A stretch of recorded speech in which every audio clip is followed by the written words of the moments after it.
নমস্কার, রান্নাঘরে রাজশ্রীতে আপনাদের সকলকে স্বাগত জানাই। আজ আমি আপনাদেরকে বানিয়ে দেখাবো গোলাপ জামুন আর তার সাথে রাবড়ির রেসিপি। তাহলে এবার শুরু করছি। এখানে আমি ছোট পৌনে 1 বাটি সুজি নিয়েছি গোলাপ জামুন বানানোর জন্য। সুজিটাকে মিক্সিতে খুব ভালো করে গুঁড়ো করে নিয়েছি। এবার ছোট 1 বাটি ঘন দুধ দিলাম। এর মধ্যে হাফ চামচের মতো ঘি দিলাম। গুঁড়ো করে রাখা সুজিটা দিয়ে দিলাম। এবার সবগুলোকে খুব ভালো করে মিশিয়ে নিচ্ছি। এখানে কোনো দলা নেই, এই অবস্থায় গ্যাসটা অন করে দিলাম।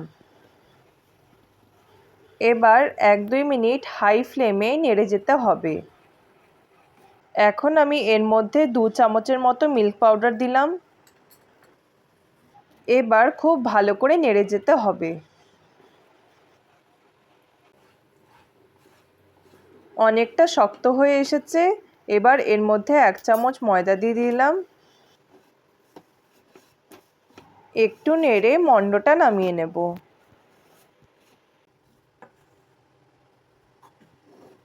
কিছুক্ষণের জন্য একটা ঢাকনা দিয়ে ঢেকে রেখে দেব।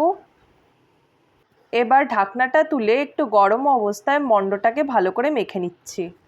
আমি ছোট ছোট সাইজের গোলাপ জামুন বানিয়ে নিচ্ছি।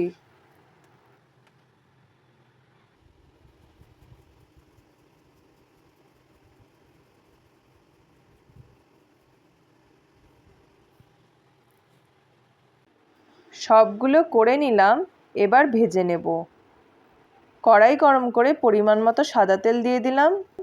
তেলটা ভালোভাবে গরম হয়ে গেলে গ্যাসের ফ্লেমটা কম করে গোলাপ জামুনগুলোকে তেলে দিতে হবে। লো ফ্লেমে আস্তে আস্তে গোলাপ জামুনগুলোকে ভেজে নিতে হবে।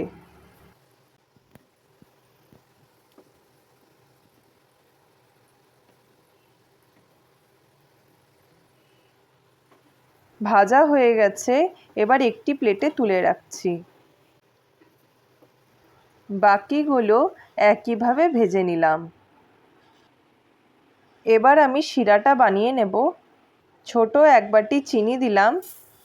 ওই বাটির মাপেই 1 বাটি জল দিলাম। এবার গ্যাসটা অন করে শিরাটাকে ভালো করে ফুটিয়ে নেব।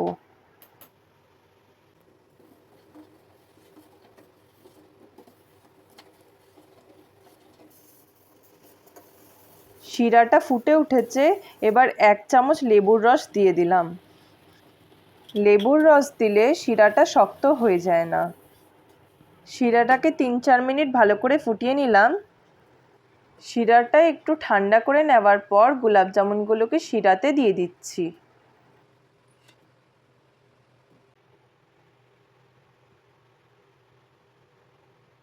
এবার একটা ঢাকনা দিয়ে 2-3 ঘন্টার জন্য রেখে দেব। এবার আমি রাবড়িটা বানিয়ে নেব। এর জন্য আমি 1 লিটার দুধ নিয়েছি। গ্যাসটা অন করে দিলাম। এবার দুধটাকে ধীরে ধীরে জাল দিয়ে নেব। 3 ঘন্টা হয়ে গেছে। এবার ঢাকনাটা তুলে দেখছি গোলাপ জামুনগুলোতে রস ঢুকে গেছে। একটা বাটিতে তুলে রাখছি।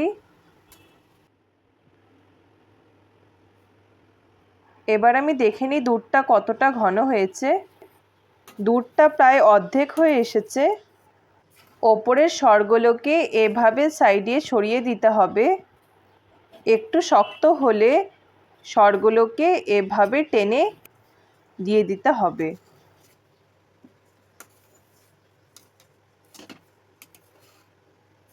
এবার এর মধ্যে 1 চামচ চিনি দিলাম।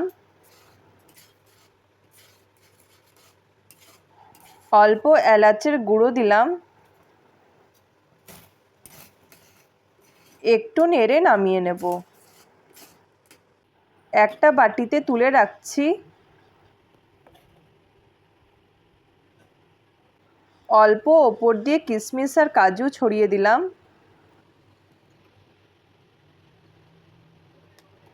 এবার একটা গোলাপ জামুন কেটে দেখলাম পুরো রস ভেতরে ঢুকে গেছে। এবার রাবড়ির উপরে গোলাপ জামুন দিয়ে পরিবেশন করলাম। গোলাপ জামুন রাবড়ির সাথে খেতে বেশ ভালো লাগবে। আমার এই রেসিপিগুলো যদি আপনাদের ভালো লেগে থাকে তাহলে প্লিজ লাইক আর সাবস্ক্রাইব করে দিয়েন।